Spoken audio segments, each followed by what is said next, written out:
English translation, 503rd contact. Thursday, 9th of September 2010, 22:50 hours. Greetings, dear friend Edward. I am glad you still came so we could continue our work on the Talmud.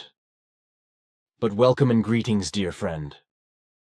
Because Ava was still present, I had to wait a little longer, but when it got too long, I had to do something to get her to leave your workroom. I see. That's why she was in such a hurry to leave all of a sudden.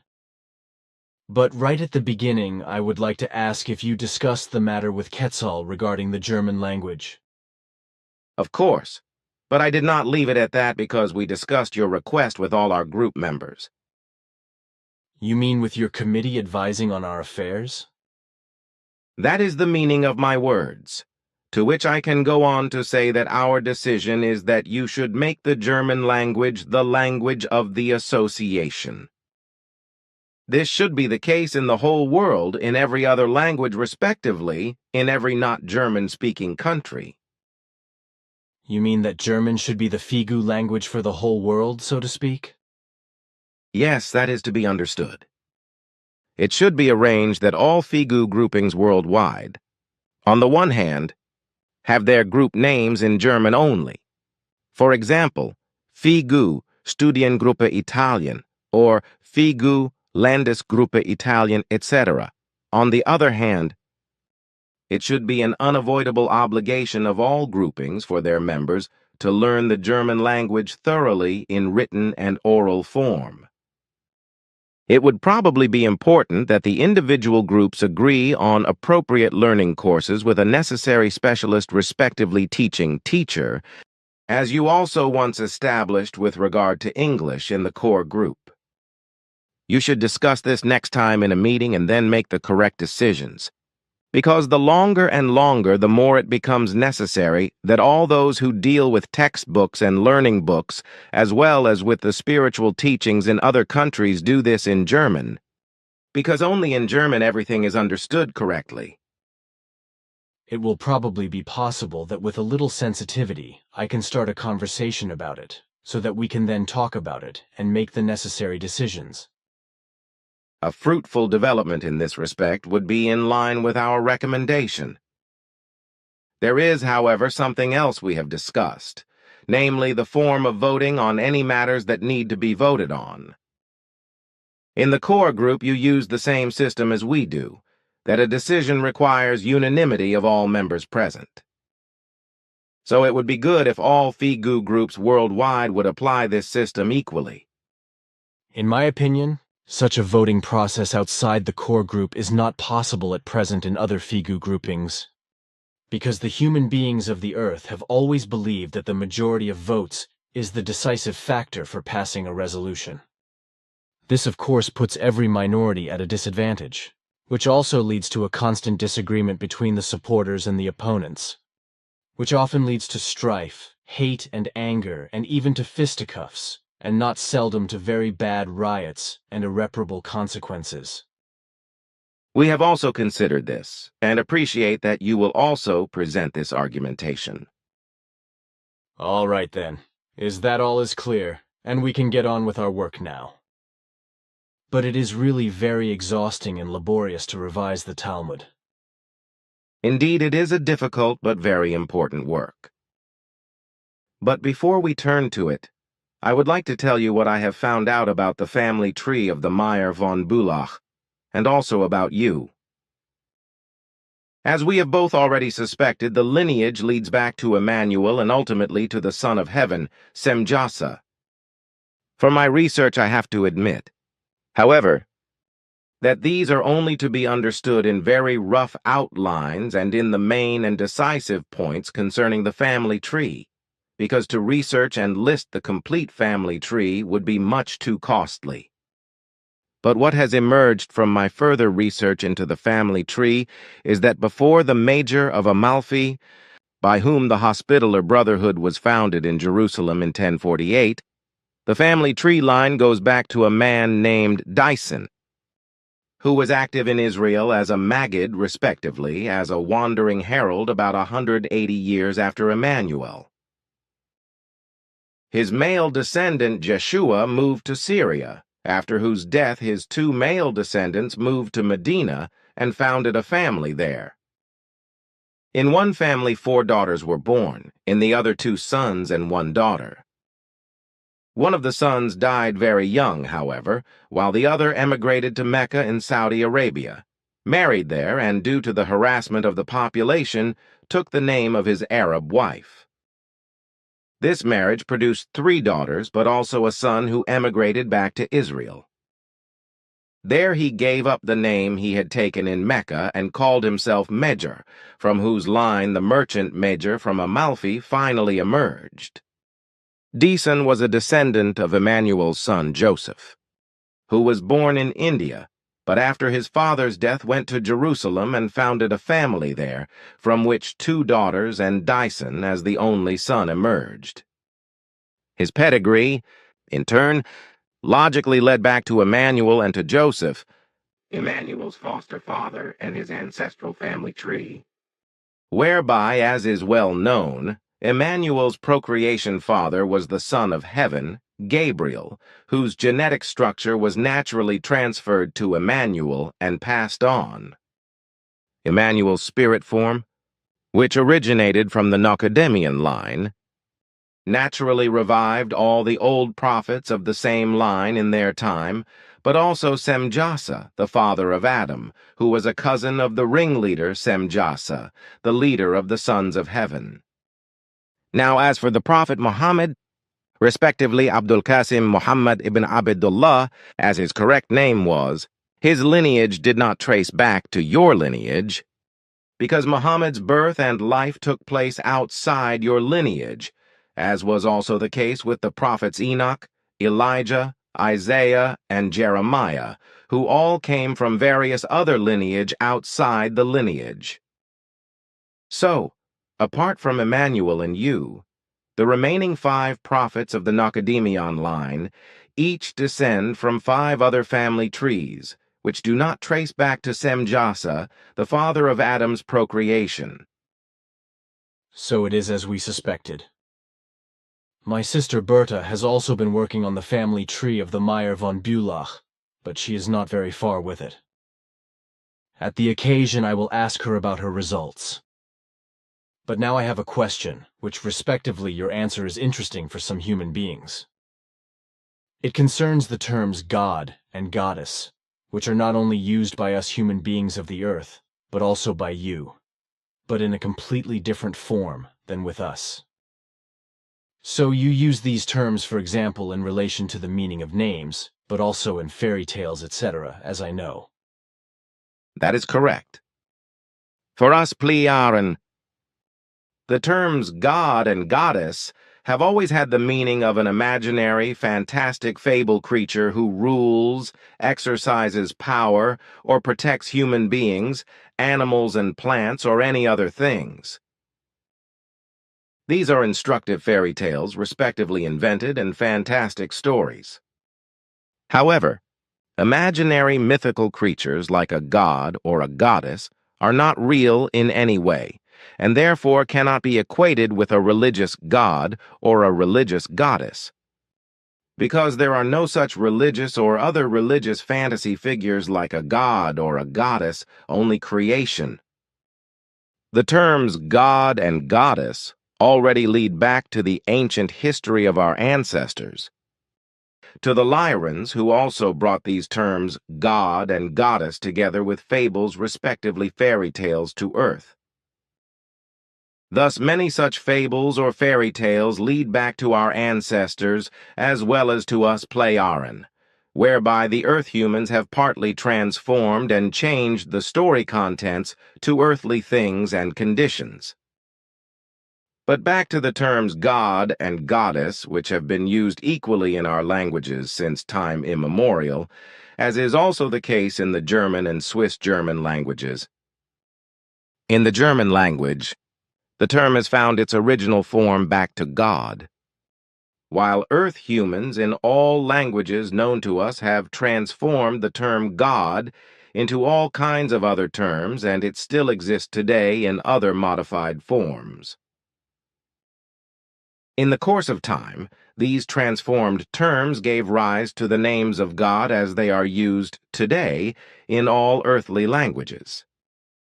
With regard to our traditional terms God and Goddess, however, the terms God and Goddess have developed again in the course of modern times, especially from the Germanic term Gouda, which was to be understood as a bisexual, that is to say, in the form of a male and a female god. Before the Germanic term Gouda, the terms Gotu and Godan were common for God, whereby the term Wudan developed from Godan. The two terms were also used by our Lyran ancestors as god and goddess in the same way, as it is also the case with us. That is to say, as a term for mythical creatures, respectively, fantasy creatures, which as an imaginary power stand above all things, but which are not in any way equated with creation. From time immemorial, the peoples whose origins can be traced back to Nocedemion have consciously recognized and regarded universal consciousness as the highest form of energy and power and as the origin of all existence. As a consequence, it never appeared that a god or a goddess would have been recognized or appreciated as universal creative force, respectively, as creator or creatress. A god or a goddess has always appeared as a pronounced mythical creature, or as a fantasy figure of higher power in our fables, respectively, in fairy tales, which are offered in tearful or satirical or joyful forms, mainly for children, although adults also take pleasure in such stories. Basically, these fairy tale narratives are connected with doctrinal factors, but also with legends and true events, which are embellished in the fairy tale narratives, whereby often a male or female mythical creature is interwoven, a god or a goddess. This, however, never leads us to the false doctrine of a God-creator or a creator of all things. Because our children are basically taught at an early age that fairy tales and their characters, etc., are only mythical creatures, and that a god or goddess also only correspond to freely invented characters. This is why it is possible that even small children, as well as older children, can learn in a way appropriate to their thirst for knowledge through such fairy tales in which, for example, animals and creatures speak, and to which human behavior is attributed. Our fairy tale narratives in this regard are designed to contain generally accepted truths regarding the way of life and behavior of human beings, which are illustrated as practical wisdom, etc. That probably also explains why you and your Lyran ancestors, who also come from your space-time structure, have gods and goddesses in your male and female names, which are certainly also considered mythical creatures, right? That is indeed so. Another thing along those lines. Do you like to remember our first encounter? Of course, it was on the 17th of July, 1975, on your great journey. It was your 31st contact with my daughter Semjasa. Right. Even today, I can still hear how you laughed. What sounded over the intercom throughout the ship when I said I would not fall on my knees in front of you. Yes, I can still hear your words today because it amused me tremendously back then, and even today it is no different. Then again, something about God. This term has consisted of 4 letters since ancient times, at least since the time of the Lyrans, your ancestors. Was it also like that before in other languages of your ancestors' respectively primeval peoples? I can tell you that this was indeed the case, because the two terms God and Goddess go back very far. But without exception, the terms were only used in relation to imaginary mythical creatures, and that for millions of years and before our distant ancestors came to Earth. That is what we have been told. So these terms were used by your primordial people when there were no humans on Earth, not even early humans. I have expressed this in my words, yes. Which I also understood. But what is interesting about God is that in most earthly languages, the terms for God also have only 4 letters, as I have listed in OM as follows. What is of even more interesting value with regard to the name God is that in all the existing languages of the earth, it is always written with only 4 letters, and that the relevant Kabbalistic calculations of these languages always evaluate the name God as death, destruction and damnation, etc. And in order to demonstrate that the name of God, the name of death and destruction, is indeed written with only 4 letters in all languages since time immemorial. Let the following brief list clarify this. The 4-letter name of God of the different peoples and languages. In Abyssinian, God means Agzi. In Aden, God means Ili. In Egyptian, God means Toth, Tiut. In Albanian, God means Bogo. In Angolan, God means Anup. In Arab, God means Allah. In Armenian, God means Abyd. In Assyrian, God means Adad. In Ethiopian, God means Abyd. In Belgian, God means Goed. In Bethulier, God means Sila. In Bohemia, God means Bueg, Berg. In Boder, God means Eris. In Braming, God means Pora. In Camboser, God means Miri.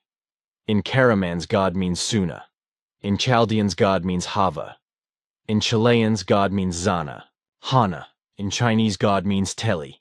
In Congolese, God means Aneb, Anab.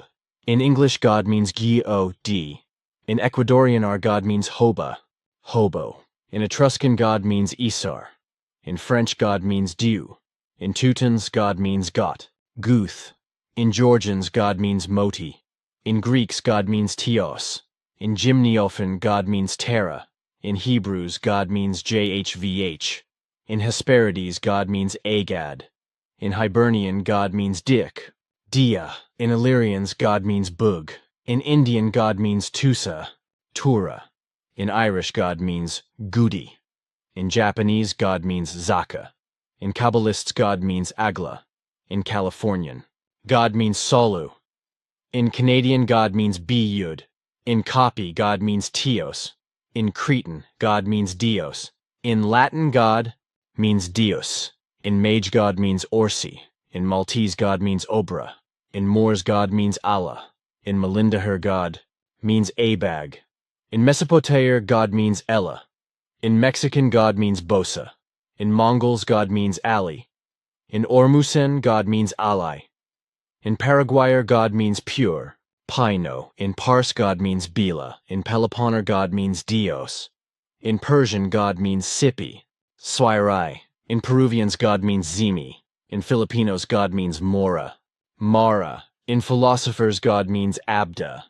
In Phrygians, God means Zot, Zent. In Poland, God means Bug. In Russians, God means Pola. In Samaritan, God means Tios. In Saracens, God means AGDI, ABDI. In Bulkheads, God means Gut. In Spanish, God means Dios. In Tatars, God means Anat. In Thracian, God means Kalo. In Tibetan, God means Jina. In Turks, God means Adi. In Hungarian, God means Boji. In Zaliair, God means Bora. In Zelamites, God means Para. In Cyrenaica, God means Popa. But there is another question. In the USA, there are the so-called railroad tramps called hobo. But there are impossible stories about what this hobo means and where the term comes from, because the real origin and meaning is unknown. The fact is, however, that certain old railway tramps called themselves railway god, as Quetzal once told me, who had studied these hobos. That is probably correct, because Quetzal was very intensively occupied with the railway history of the USA, and therefore also with the railroad tramps and their origin. He also found out that the first railroad tramp was an Ecuadorian who said that as a railroad tramp, he felt like a hobo. So the term quickly spread throughout the US. And he must have known this term from Ecuador, because there God was called Hoba and Hobo. That is correct. One more question. Ever since I was a boy, I have come across the fact that some scientists and draftsmen depict the Big Bang in such a way that the big explosion only extends to one side, that is to say, funnel-shaped. Even as a small boy, I talked about this with your father Svath and told him that it could not correspond to reality, because I noticed something different when I was blown up. When I was allowed to work with my father at that time, and had my first blasting experiences, when we blew up tree stumps and crushed them in this way. My father was an expert in this and very responsible, because he was also a minor in the military during the Second World War on the Swiss-German border. So he knew the job of blasting inside out, and since I was already interested in this craft at that time, I consulted with him whether I could learn from him. And since I was already a student of blasting techniques at the age of 6, my father allowed me to work and learn with him, and also to experiment with black powder. For example, by hanging small explosive packages on strings from beanstalks rammed into the ground at an angle and making them explode. I found out that the explosion was not funnel-shaped, but circular and spherical, which is what I told your father. And I also told him that the universe, respectively, the creation of universal consciousness at the Big Bang, must have been created in the same way by a circular explosion, which he confirmed to me. I made the same experience when I worked as a young man for the company Thaler on Kalbermatter from Lucerne, in the artillery factory Motto Bartola at the Gotthard, and learned the trade of a mine engineer respectively, the professional blasting trade. At that time, the artillery factory was extended another time, which was already built in the 19th century. The reason for this was that in 1886 it was feared that in the event of an attack by a foreign army, the cauldron of Airolo could not yet be protected by the Fort Airolo, which was not completed until 1889.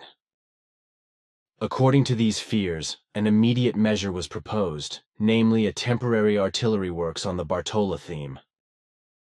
Long discussions about the location of the plant and the type of armament to be installed led to the fact that the construction works could be started in 1888. In 1890, the last works were carried out, which happened around the same time as the completion of Fort Airolo. First, the artillery installation, Motto Bartola, was set up to house one battery of 4x 12 cm cannons and 4x 8.4 cm cannons for 2 batteries. For the 12 cm guns, there were stands with a pivot respectively, with a pivot axle for the frame of the gun carriage recoil brake. To understand this, it should be said that a pivot is a swivel axis of the gun barrel mounted on the gun carriage. The artillery also included a so-called ammunition casemate, respectively a rampart vault with strong rock walls, that is to say a vault secured against enemy fire. At that time, the crew was calculated to be about 95-100 men. As early as 1901, several extensions and conversions were carried out, including the construction of a small war barracks, a so-called throat barracks. On both sides of the half battery stands A and B, which were already built in 1888-89. 6 individual stands were installed before the First World War, which were equipped with pivots for 12 mm guns with recoil brakes. 2 of the guns were aimed at Bedretto and 4 at Levantina. In the 1950s, when I was working in the Bartola theme, large galleries and new installations were built again. I know all this, but you forgot to mention your question. Oh, yes. My question should actually be whether you are aware of anything other than the fact that explosions have an all-round effect. This is also the case when there is a celebration on one side of an explosion. Such a solidity prevents the explosion from spreading all around and from having an outward effect only where everything is free. It is not known to us other than what you also know in this respect. So if, for example, the Big Bang is represented funnel-shaped, as you say and as this journal drawing shows here, then this is fundamentally wrong. Because the Big Bang has spread as it is not possible otherwise, at the one hand circularly, and at the other hand in almost spherical form, respectively, as an egg-shaped structure. Thanks.